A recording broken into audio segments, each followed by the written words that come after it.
பொன்மனச்செம்மல் புரட்சி தலைவர் எம்ஜிஆர்,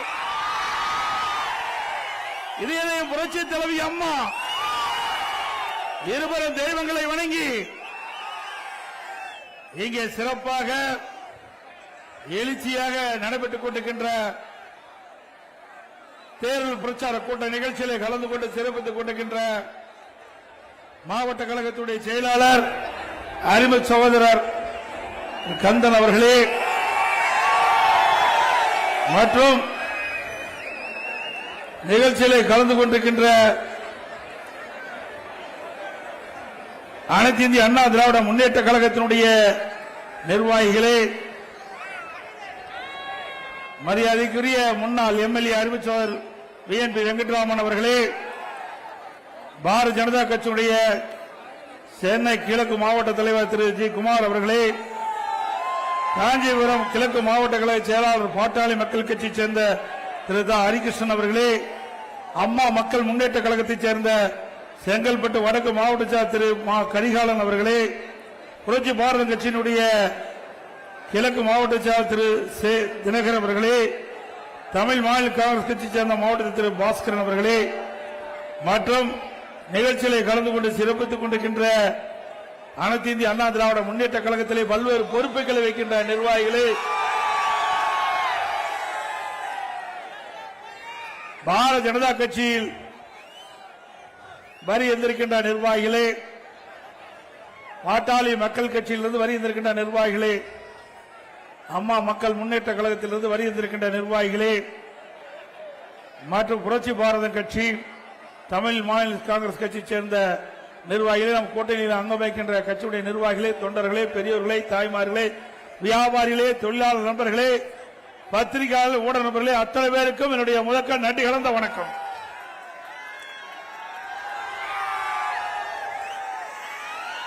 ஆலந்தூர் சட்டமன்ற தொகுதி அதிமுக கோட்டை. நான் வருகை தங்கிட்ட பொழுது என்னுடைய வாகனம் தண்ணியில நீந்திக்கிட்டு வர மாதிரி மக்கள் வெள்ளத்திலே நீந்தி கொண்டு மக்களை வந்து தந்திருக்கிறது. கிராமத்தில் ஒரு பழமொழி சொல்லுவாங்க, விளையும் பெயர் முளையிலே தெரியும் என்று சொல்லி, வருகின்ற சட்டமன்ற பொதுத் தேர்தலிலே அனைத்து இந்திய அண்ணா திராவிட முன்னேற்ற கழகத்திலே தலைமையில் அமைக்கப்பட்ட தேசிய ஜனநாயக கூட்டணி வெற்றி பெறுவதற்கு இங்க இருக்கின்ற மக்களுடைய எழுச்சியே காட்சி. நேற்றைக்கு முன்தினம் மயிலாப்பூர்ல முத தேர்தல் பிரச்சாரத்தை தொடங்கினேன். அந்த தேர்தல் பிரச்சார கூட்டத்தில் பேசியதிலே ஸ்டாலினுக்கு பயம் வந்துட்டது, தேர்தல் தோல்வி பயம் வந்துவிட்டது. 3 அமைச்சர்கள், நான் சொன்ன கருத்துக்கு 3 அமைச்சர்கள் ஏதோதோ பத்திரிகையில செய்தி வெளியிட்டிருக்கிறாங்க.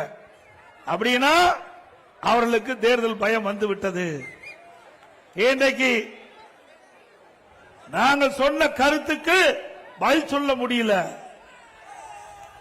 மக்கள் ஆதரவு தேசிய ஜனநாயக கூட்டணி கட்சிக்கு பெருகி வருகின்ற காரணத்தினாலே ஸ்டாலின் அதிர்ந்து போயிருக்கிறார். திரு ஸ்டாலின் அவர்களே, நிச்சயமாக அனைத்து இந்திய அண்ணா திராவிட முன்னேற்ற கழக தலைமையிலே அமைக்கப்பட்ட தேசிய ஜனநாயக கூட்டணி அதிக இடங்களிலே வெல்லும், வெற்றி பெறும், அதிமுக ஆட்சி அமைக்கும். திரு ஸ்டாலின் அவர்களே, 25 நாட்கள் தொடர்ந்து நீங்க தேர்தல் கூட்டணி பற்றி பேசிட்டு இருக்கிறீங்க. எவ்வளவு 25 நாட்கள்? அந்த 25 நாட்கள் பேசி கூட இன்னும் முடிவு எட்டப்படவில்லை. நாளே நாள் முதல் நாள் எங்களுடைய கட்சி தலைமை அலுவலகத்திற்கு எங்க கூட்டணி கட்சி சேர்ந்த பிரதிநிதிகள் வந்தாங்க, பேசணும். பேசின உடனே எங்க கூட்டணியில் அங்கம் வைக்கின்ற கட்சிகளுக்கு எத்தனை இடங்கள் என்று அப்பொழுது அறிவிக்கப்பட்ட கட்சி அதிமுக கட்சி. அறிவிச்சோம்ல. ஆனால் திராவிட முன்னேற்ற கழகம் கூட்டணியில் அங்கம் வைக்கின்ற கட்சிகள் எல்லாம் புலம்பிக் கொண்டிருக்கின்றது. ஒரு கட்சியினுடைய மூத்த தலைவர் பேசுகிறார், கூட்டணியில் பேசிவிட்டு வெளியிலே வருகிற பொழுது அழுது கொண்டே சிரிக்கின்றேன் சொன்னார். அழுது கொண்டே சிரிக்கிறார். அப்படிப்பட்ட தலைமையை அந்த கட்சியில் கூட்டணி தலைமை ஏற்றுக்கின்றது. அது மட்டுமல்ல, விடுதலை சிறுத்தை கட்சிகள் என்ன அந்த எந்தெந்த தொகுதி அந்த கட்சிக்கு இறுதி செய்யப்படவில்லை. காங்கிரஸ் கட்சிக்கு எந்தெந்த தொகுதி என்று அறிவிக்கப்படவில்லை. அது மட்டுமல்ல, எப்பொழுது பார்த்தாலும் இன்றைய முதலமைச்சர் ஸ்டாலின் அவர்கள் பத்திரிகையிலையும் ஊடகத்திலையும் அடிக்கடி வெளியிடுவார், எங்க கூட்டணி பலம் பொருந்திய கூட்டணியா, தொடர்ந்து 10 ஆண்டு காலம் எங்க கூட்டணியில் அங்க வைக்கிறாங்க. ஸ்டாலின் அவர்களே, 10 ஆண்டு காலம் உங்களோடு கூட்டணியில் இருந்த காரணத்தினால்தான் அவர்களுக்கு கடந்த தேர்தலை விட ஒரு தொகுதி குறைத்து கொடுத்திருக்கின்றீர்கள். 10 ஆண்டு காலம் உங்க கூட்டணியில் அங்க வைக்கின்ற கட்சிகள் உங்களுக்கு விசுவாசமாக நடந்தது. தமிழ்நாட்டில் நடக்கின்ற கொலை, கொள்ளை, திருட்டு, வழிப்பறிவு, பாலி வன்கொடுமைகள் இதையெல்லாம் இந்த திராவிட முன்னேற்ற கழக தலைமையில் அமைக்கப்பட்ட கூட்டணிகள் பேசவே இல்லை, வாயே திறக்கல, மௌனம் காத்தார்கள். உங்களுடைய அரசுக்கு துணை நின்றார்கள். நாட்டில் நிலவுகின்ற பிரச்சனையை, மக்களுடைய பிரச்சனையை சட்டமன்றத்தில் கூட எடுத்து வைக்க முன்வரவில்லை. அப்படி உங்களோடு இருந்தவருக்கு ஒவ்வொரு இடம் குறைத்து கொடுத்தீர்கள். அண்மையில் ஒரு கட்சி திராவிட முன்னேற்ற கழகத்தோடு போய் சேர்ந்தது, அதுக்கு அதிக இடம் கொடுத்திருக்கிறீங்க. இதுதான் திமுக. அண்ணா திமுக அப்படி அல்ல. தேர்தல் நேரத்தில் கூட்டணி எப்போ தேர்தல் முடிந்து விட்டால் அந்த கட்சி அந்த கொள்கையின் அடிப்படையில் மக்களுடைய பிரச்சனையை முன்வைப்பார்கள். அது எங்க கூட்டணியுடைய தர்மம். ஒவ்வொரு கட்சியும் மக்களுக்கு பாடுபட வேண்டும் என்பதற்காக தொடங்கப்பட்ட இயக்கங்கள். ஒவ்வொரு கட்சியும் மக்களுக்கு ஏற்படுகின்ற பிரச்சனையை ஆளுகின்ற கட்சிக்கு எடுத்து வைப்பதுதான் அந்த கட்சியுடைய நோக்கமாக இருக்கும். ஆனால் திராவிட முன்னேற்ற கழக தலைமையில் அமைக்கப்படுகின்ற கூட்டணிக்கு அதையெல்லாம் கவலைப்படல, மக்களுடைய பிரச்சனையை எடுத்தே வைக்கல. அதனால திராவிட முன்னேற்ற கழக தலைமையில் அமைக்கப்பட்ட கூட்டணிக்கு மக்களுடைய செல்வாக்கு இருந்துட்டாங்க. அவர்களுடைய ஏற்கனவே பெற்ற இடங்களை விட குறைவான இடங்கள் தான் கிடைத்திருக்கிறது என்பதை அவர்கள் இப்பொழுதாவது புரிந்து கொள்ள வேண்டும். அது மட்டுமல்ல, ஸ்டாலின் பேசுறார், எடப்பாடி பழனிசாமி 10 தோல்வி கண்டுவிட்டார் என்று. திரு ஸ்டாலின் அவர்களே, 2011 2021 வரை தில்லு திராணி தெம்பிருந்தா நான் கேட்கிற கேள்விக்கு பதில் சொல்ல வேண்டும். இதே புரட்சி தலைவி அம்மா அவர்கள் இருக்கின்ற வரையும் சரி, அம்மா மறைவுக்கு பிறகும் சரி, அனைத்து இந்திய அண்ணா திராவிட முன்னேற்ற கழகத்தை திராவிட முன்னேற்ற கழகம் வீழ்த்திய வரலாறே கிடையாது. 2011 திரு கருணாநிதி திரு ஸ்டாலினுடைய அப்பா இருக்கும் போது எதிர்கட்சி அந்தஸ்து கிடைக்கல. ஆனா எங்களுடைய இதயம் புரட்சி தலைவி அம்மா மறைவுக்கு பிறகு எவ்வளவு சோதனை, கொஞ்சம் நஞ்ச சோதனையா நாங்க சந்திச்சோம். அவ்வளவு சோதனையும் சந்திச்சு 2021 பிரதான எதிர்க்கட்சி என்ற வரிசையிலே அமர்ந்த அண்ணா திமுக,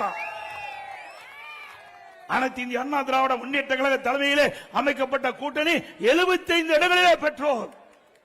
இது எங்களுடைய சாதனை.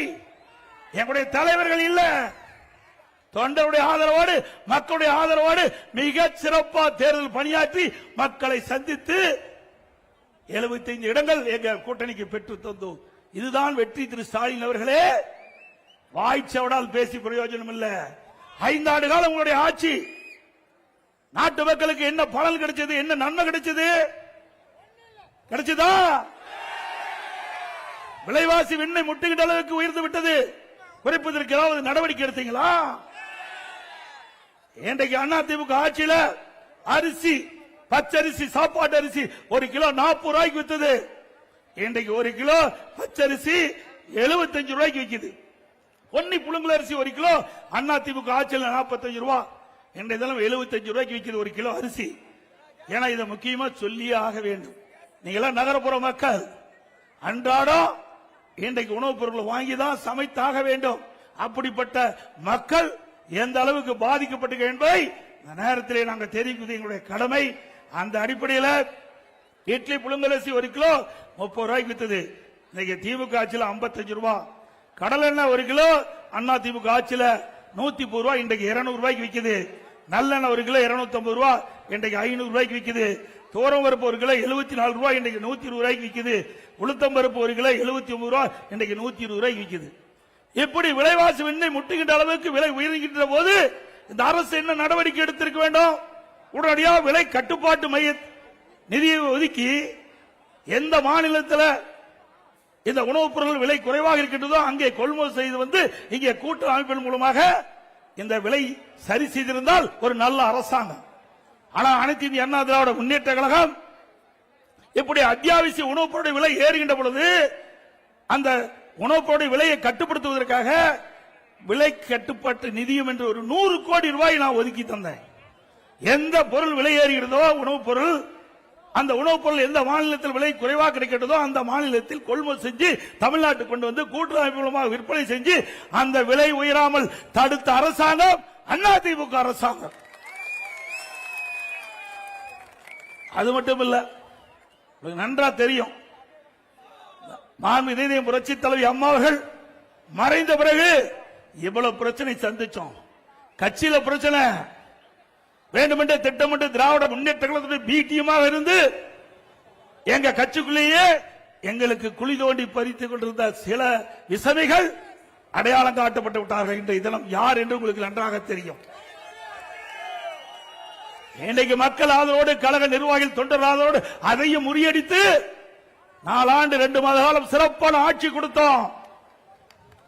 முதற்கட்டம் கடுமையான வறட்சி, 2017 கடுமையான வறட்சி, குடிப்பதற்கு கூட தண்ணீர் கிடையாது நகர மக்களுக்கு. அந்த காலகட்டத்தில் கூட தடையில்லாம மக்களுக்கு பாதுகாக்கப்பட்ட தண்ணீரை கொடுத்த அரசாங்கம் அண்ணா திமுக அரசாங்கம். அடுத்தது டெல்டா மாவட்டத்தில் ஒரு 5-6 மாவட்டங்கள் கடுமையான புயலால், கஜா புயலால் அந்த மாவட்டம் முழுவதும் மிகப்பெரிய சேதத்துக்கு ஆளாக்கப்பட்டது. அங்க இருக்கின்ற பயிர்கள் கனமழையால் சேதமடைந்தது. மக்களுடைய உடைமைகள் அந்த புயலால் சேதமடைந்தது. அதை சரி செய்தோம். அதுக்கு பிறகு கொரோனா. உங்களுக்கு எப்படிப்பட்ட காலம் தெரியும். இந்த வீதியில யாருமே நடமாடல. ஓராண்டு 11 மாத காலம் மக்கள் வீட்டிலேயே இருந்தார்கள். அப்படி கொரோனா காலம், அந்த காலத்தில் கூட சிறப்பான ஆட்சி கொடுத்த ஒரே அரசாங்கம் அண்ணா திமுக அரசாங்கம். அரசாங்கத்துக்கு 1 ரூபாய் வருமானம் கிடையாது. தொழிற்சாலை திறக்கல, கடை திறக்கல, அதில் இருக்கின்ற வரி வருவாய் கிடையாது, ஜிஎஸ்டி வருவாய் கிடையாது, பெட்ரோல் பேங்க் திறக்கல, அதில் இருக்கின்ற வரி வருவாய் கிடையாது, டாஸ்மாக் மூடப்பட்டு விட்டது, அதில் இருக்கின்ற வருவாய் கிடையாது, ரோட் டாக்ஸ் கிடையாது, பத்திரப்பதிவு கிடையாது, எக்ஸைஸ் டியூட்டி வருவாய் கிடையாது. இவ்வளவு வருவாய் இல்லாம இருந்து கூட சிறப்பான ஆட்சி கொடுத்த ஒரே அரசாங்கம் அண்ணா திமுக அரசாங்கம்.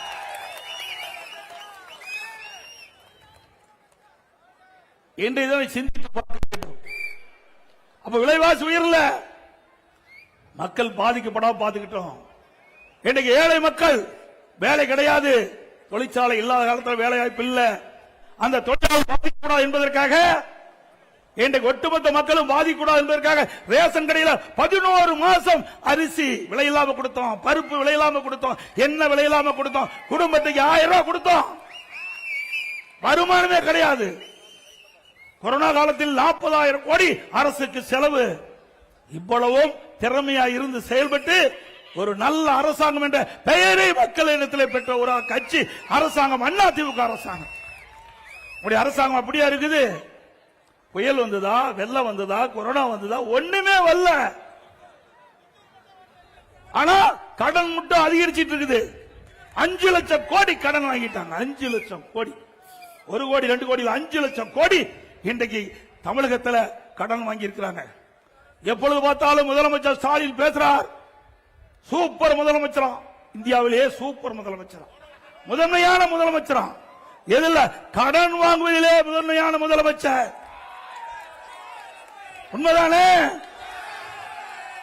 இந்தியாவிலேயே கடன் வாங்குவதிலே முதல் மாநிலம் தமிழ்நாடு. ஒரு பக்கம் கடன் வாங்குறீங்க, பெரிய திட்டம் ஏதாவது சென்னை மாநகர மக்களுக்கு வந்ததா அல்லது நாட்டு மக்களுக்கு ஏதாவது வந்திருக்குதா? அதுவும் இல்ல.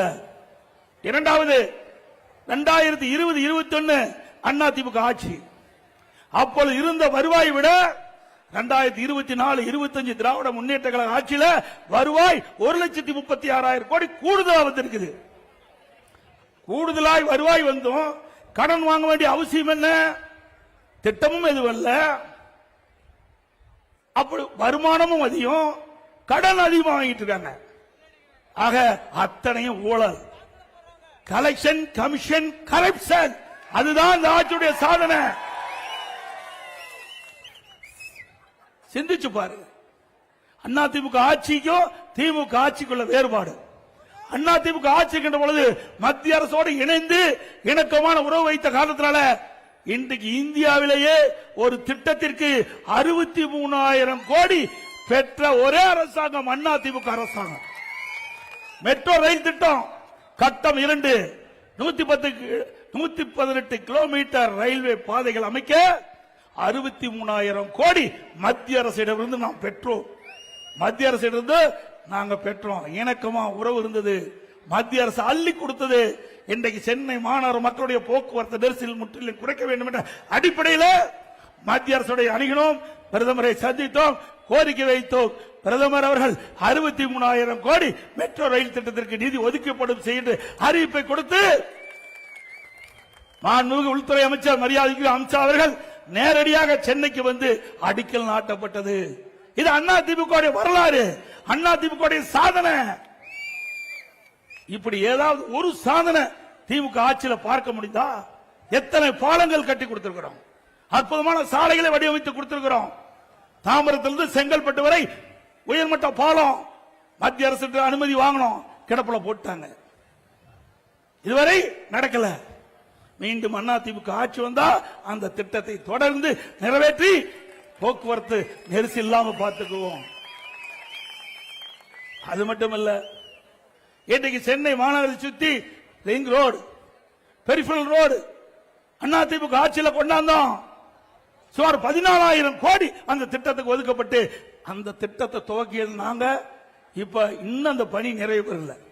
எல்லாமே அதிமுக ஆட்சியில் கொண்டு வரப்பட்ட திட்டங்கள்.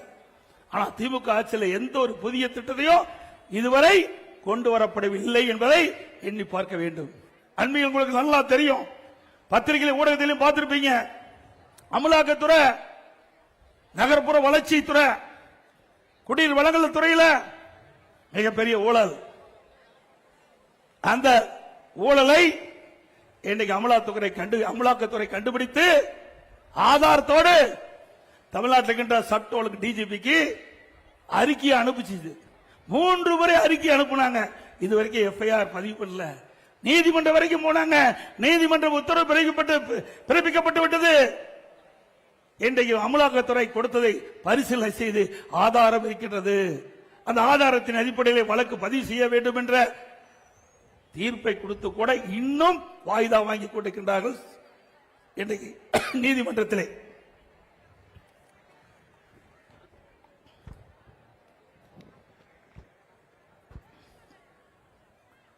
ஆக இப்படி ஊழல் செய்வதிலே மிகப்பெரிய மன்னர்கள். சுமார் 1000 கோடி ஊழல். இன்றைக்கு நகர்ப்புற வளர்ச்சித்துறையில் கமிஷன் வாங்குறதுல, குடிநீர் வழங்கல் துறையில் பணி நியமன, ஒரு பணி நியமனத்துக்கு 25 லட்சம் 30 லட்சம் அமலாக்கத்துறை கண்டுபிடித்து இன்றைக்கு தமிழ்நாட்டில் இருக்கின்ற டிஜிபிக்கு அறிக்கை அனுப்பப்பட்டிருக்கிறது. இதெல்லாம் அதிமுக ஆட்சிக்கு வந்த பிறகு தோண்டி எடுக்கப்பட்டு உண்மை நிலையை கண்டறிந்து சட்டத்தை முன்னிலை நிறுத்தப்பட்டு சட்டத்தை நீதியாக நடவடிக்கை எடுக்கப்படும். எங்க பார்த்தாலும் போதை பொருள் இல்லாத இடமே இல்லை. சந்து பொந்து கிராமம் வரைக்கும் தாராளமா போதைப் பொருள் பல வடிவத்தில் விற்குது. இன்றைக்கு அதை கட்டுப்படுத்த திராணி இல்லாத அரசாங்கம். ஏன்னா திமுக தான் விற்கிறான். அப்படி எங்க போய் கட்டுப்படுத்த முடியும்? எங்க பார்த்தாலும் போதைப் பொருள் விற்பனை, போதை ஆசாமியால் மக்கள் நடமாட முடியாத நிலை உருவாகி இருக்குது. அதுவும் சிறுமிகள் வெளியே போக முடியல, பெண்கள் வெளியே போக முடியல, பாட்டியம்மா கூட விட்டு வைக்க மாட்டேங்கிறான்.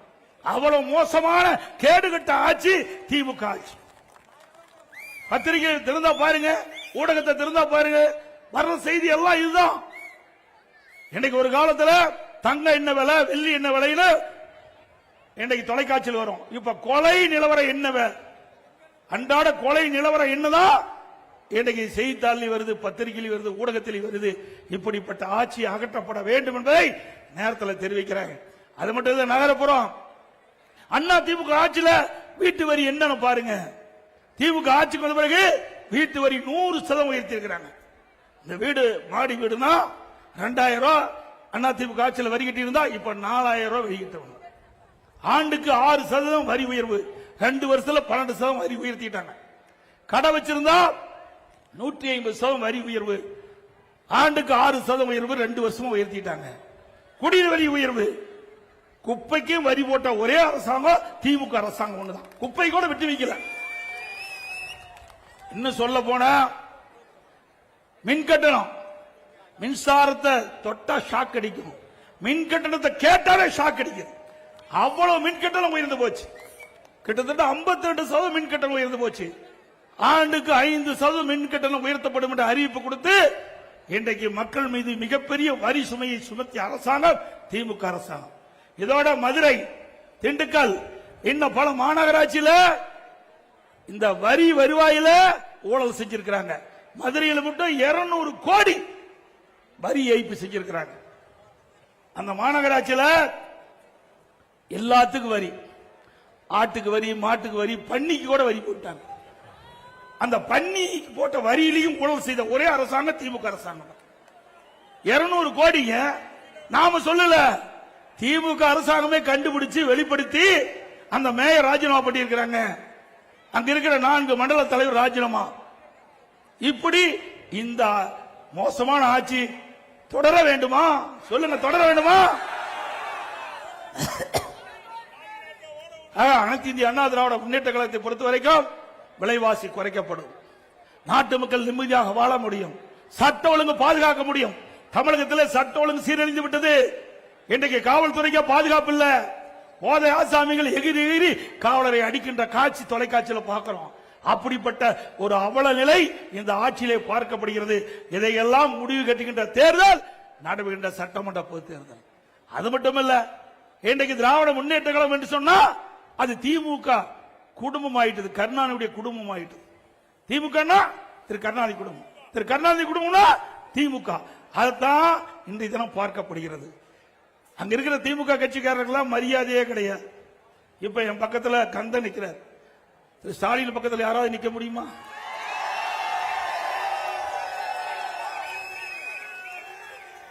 நான் அங்கே இருந்து இங்கே வந்தவன், கீழே இருந்து இங்கே வந்தவன்,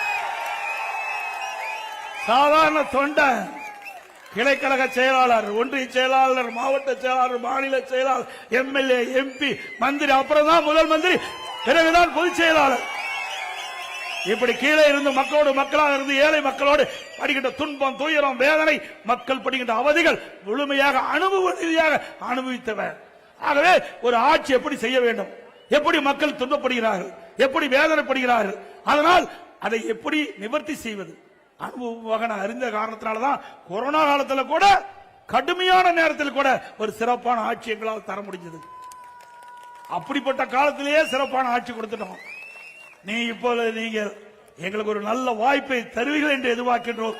நல்ல வாய்ப்பை தருகின்ற பொழுது இந்த நாடே வியக்கின்ற அளவிற்கு, இந்திய திருநாடு தமிழகத்தை திரும்பி பார்க்கின்ற அளவிற்கு அற்புதமான ஆட்சியை நாங்கள் கொடுப்போம். என்னை பொறுத்தவரைக்கும் தெய்வ பக்தி உள்ளவன், தெய்வ பக்தி உள்ளவன், ஒவ்வொரு காரியத்தை தொடங்கின்ற பொழுதும் அதை சிறப்பாக செயல்பட வேண்டும் என்று தொடங்கப்படுகின்றவன். திரு ஸ்டாலினை போல அல்ல, இன்றைக்கு உழைத்து இந்த நிலைக்கு உயர்ந்திருக்கின்றேன். மக்களுடைய ஆதரவோடு இன்றைக்கு உங்கள் முன் பேசிக் கொண்டிருக்கின்றேன். திரு ஸ்டாலின் அப்படி இல்ல. 1989 திரு ஸ்டாலினும் எம்எல்ஏ, நானும் முதலா எம்எல்ஏ, அவரும் முதலா எம்எல்ஏ தான் நுழைகிறாரு.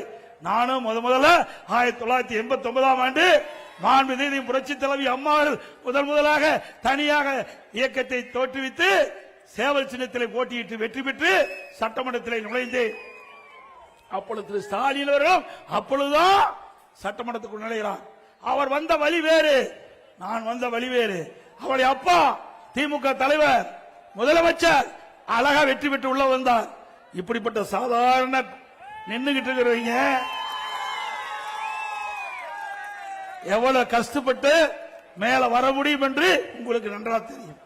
அப்படி சாதாரண தொண்டனாக இருந்து நான் சட்டமன்ற உறுப்பினராகி பிறகு நாடாளுமன்ற உறுப்பினராக நான் தேர்ந்தெடுக்கப்பட்டேன்.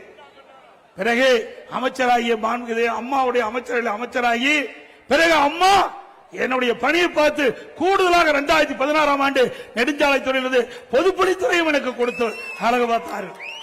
இப்படி படிப்படியாக உயர்ந்தவன் உங்களால் என்பதை இந்த நேரத்தில் தெரிவித்து, கடுமையாக உழைக்கக்கூடியவன். கொரோனா காலத்தையே சந்தித்து விட்டேன். அப்படிப்பட்ட ஒரு இக்கட்டான நிலை இப்பொழுது திமுக ஆட்சியில் இல்ல. ஆனாலும் அவர்களால் ஒரு சிறப்பான ஆட்சி கொடுக்க முடியல. நாட்டு மக்களிடத்தில் இருக்கின்ற பிரச்சனையை அவர்களால் தீர்க்க முடியவில்லை. ஒரு குடும்பமுடைய ஆட்சி தான் இன்றைக்கு தமிழகத்தில் இருந்து கொடுக்கின்றது. வாரிசு அரசியல் தான் இன்றைக்கு தமிழகத்தில் தலை தூக்கி ஓங்கி இருக்கின்றது என்பதை நீங்கள் எண்ணி பார்க்க வேண்டும். இதற்கெல்லாம் குடும்ப ஆட்சிக்கு முற்றுப்புள்ளி வைக்கின்ற தேர்தல், வாரிசு அரசியலுக்கு முற்றுப்புள்ளி வைக்கின்ற தேர்தல் வைப்பீங்களா? ஒரு சுதந்திரமாக மக்கள் செயல்படக்கூடிய ஒரு நல்ல ஆட்சி தமிழகத்திலே மலர வேண்டும் என்றால் அது தேசிய ஜனநாயக கூட்டணியிலே அங்க வைக்கின்ற அண்ணா திமுக மீண்டும் ஆட்சிக்கு வர வேண்டும்.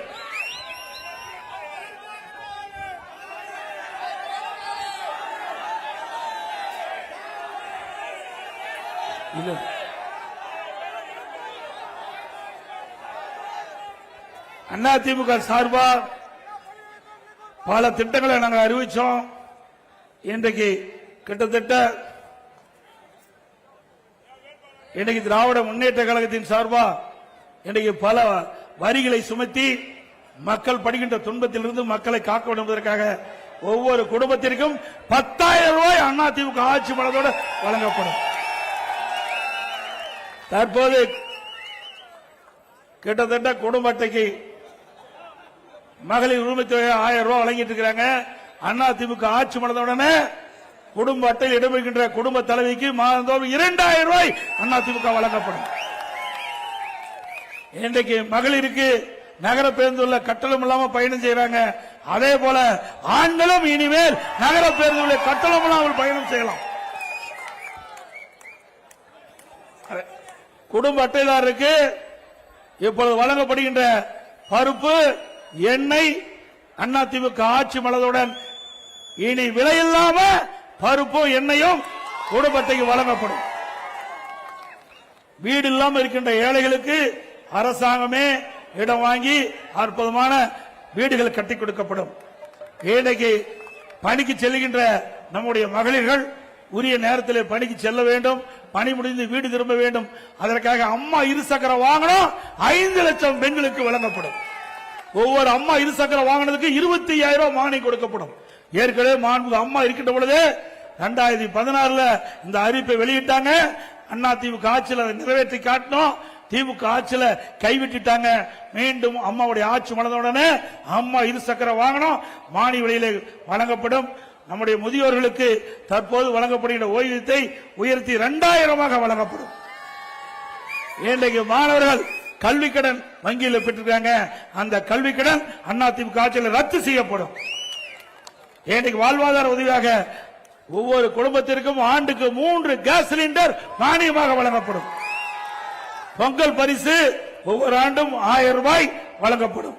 தீபாவளி பெண்களுக்கு பட்டுப்புடவை வழங்கப்படும். அதே போல படித்த இளைஞர்களுக்கு அங்கே வேலைவாய்ப்பில் பதிவு செய்த இளைஞர்கள் அவர்களுக்கு மாதந்தோறும் பட்டப்படிப்பு படித்தா 2000 ரூபாய், பிளஸ் 2 வரைக்கும் படிச்சிருந்தா 1000 ரூபாய் வழங்கப்படும். ஆட்டோ ஓட்டுநர்கள் அந்த சங்கத்தில் பதிவு செய்து புதிய ஆட்டோ வாங்கினா 75,000 ரூபாய் அவர்களுக்கு ஆட்டோ வாங்குறதுக்கு மானியம் வழங்கப்படும். நகர்பகுதியில் இருக்கின்ற நடைபாதை ஓரமாக சிறு கடை வைத்திருக்கின்றவர்கள் கூட்டுறவு சங்கத்திலே வாங்கிய கடன் தள்ளுபடி செய்யப்படும். அவர்களுக்கு மீண்டும் கடன் பெறுவதற்கு எந்தவித ஜாமீனும் இல்லாமல் 2 லட்சம் ரூபாய் வரை கடன் வழங்கப்படும். அதோட மாற்றுத்திறனாளிகள் கூட்டுறவு அமைப்பிலே வாங்கிய கடன் முழுவதும் தள்ளுபடி செய்யப்படும் என்பதை நேரத்தில் தெரிவிக்கிறேன். அதோட எல்லா குடும்பத்திற்கும் ஃப்ரிட்ஜ் வழங்கப்படும். அதோட நிறைய அறிவிப்புகளை நாங்கள் வெளியிட்டிருக்கிறோம். அனைத்து அறிவிப்புகளும் மக்கள் துணையோடு நிச்சயமா எங்களுடைய அரசு செயல்படுத்தப்படும் என்ற மகிழ்ச்சியான செய்தி இந்த நேரத்தில் தெரிவித்து வருகின்ற சட்டமன்ற பொதுத் தேர்தலிலே அனைத்து இந்திய அண்ணா திராவிட முன்னேற்ற கழக வேட்பாளர் நிறுத்தப்பட்டால் அவருக்கு இரட்டை சின்னத்திலே வாக்களித்து வெற்றி பெற செய்யுங்கள். தேசிய ஜனநாயக கூட்டணியில் அங்க வைக்கின்ற கட்சியில் நிறுத்தப்பட்டால் அந்த கட்சியின் சார்பாக போட்டியிடுகின்ற வேட்பாளருக்கு அந்த கட்சியுடைய சின்னத்திலே வாக்களித்து வெற்றி பெற செய்ய வேண்டுமா இருக்கிற உங்களை வேண்டி கேட்டு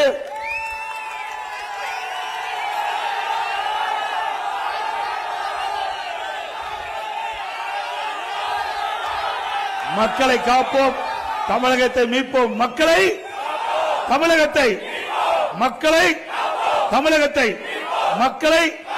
தமிழகத்தை ஸ்டாலின் மாடல் அரசு, செயலில் மாடல் அரசு. Bye bye Stalin. நன்றி, வணக்கம். சிறப்பான அற்புதமான இந்த தேர்தல் பிரச்சார கூட்ட நிகழ்ச்சி ஏற்பாடு செய்த மாவட்ட கழக செயலாளர் அறிவித்தார் கந்தன் அவர்களுக்கும் அவரோடு இணைந்து பணியாற்றிய பகுதி கழக செயலாளர்கள், வட்ட கழக செயலாளர்கள், கழகத்திலே வள்ளுவர் குறிப்பிட்ட நிர்வாகிகள், கூட்டணி கட்சி சேர்ந்த தலைவர்கள், நிர்வாகிகள், தொண்டர்கள், வரியிலிருந்து சிறப்பித்த பெரியவர்கள், தாய்மார்கள், கழக உடன்பிறப்புகள், கூட்டணி கட்சி சேர்ந்த நிர்வாகிகள், தொண்டர்கள் அத்தனை பேருக்கும் நன்றி, நன்றி, நன்றி, வணக்கம்.